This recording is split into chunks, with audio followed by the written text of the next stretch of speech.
بسم الله الرحمن الرحيم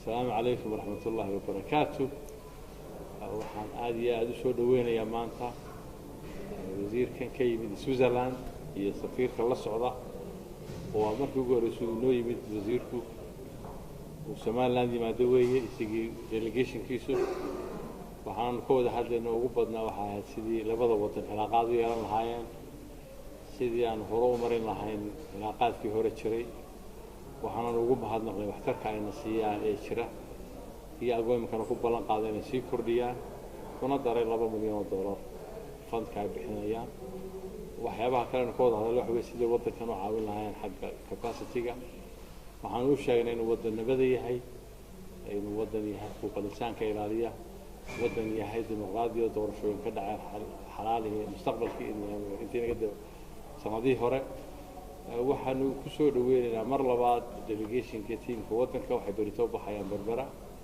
waxay tagayaan sheekh waxay ka yimaadeen iminka xamar oo dee booskeeda dhibaatada isku taagan tahay laakiin waxaan doonaynaa inaan tuso nabadda meesha taalla iyo wadanka in la isu socon karo ilaa berbera ilaa sheekh bay tegayaan soo daawanayaan aad iyo aad baanu mar labaad soo dhaweynaynaa waxaananu jecel lahay inaanu cilaaqaad culus la yeelano waxyaaba badan bay noogu ballan qaadeen inay nala shaqeeyaan mar labaadna waan mahadnaqaya waana soo dhaweynayaa.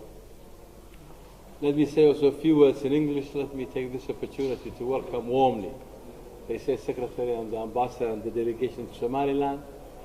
This is his first visit to Somaliland. Somaliland is very happy to be with them here today.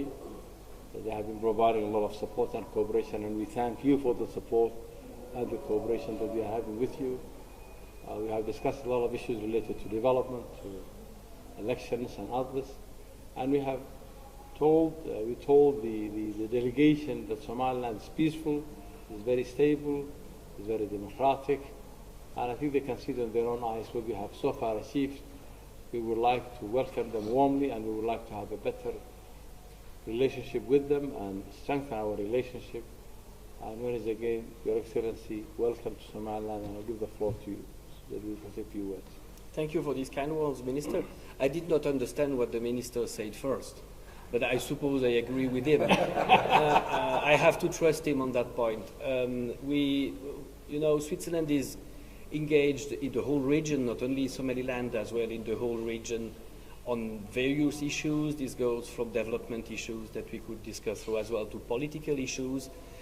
Concerning Somaliland, I would say, and I stressed it to your President, the best argument in Somaliland is the reputation, and the reputation is based on free election, on the freedom of the press, on a peaceful society, and a participating system of government, which definitely is the best asset Somaliland has nowadays.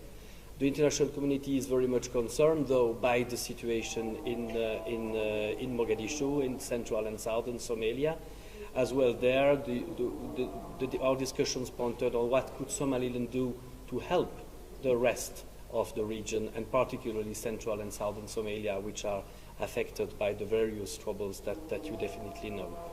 And for the rest, I'm very much looking forward for this day and for tomorrow. We will visit one of few projects in Sheikh, and we spend some time in Berbera. Switzerland has just decided to increase its contribution to the trust fund of the World Bank, of which about a third is going to be invested in Somaliland, and Switzerland just decided to increase its participation by $2 million.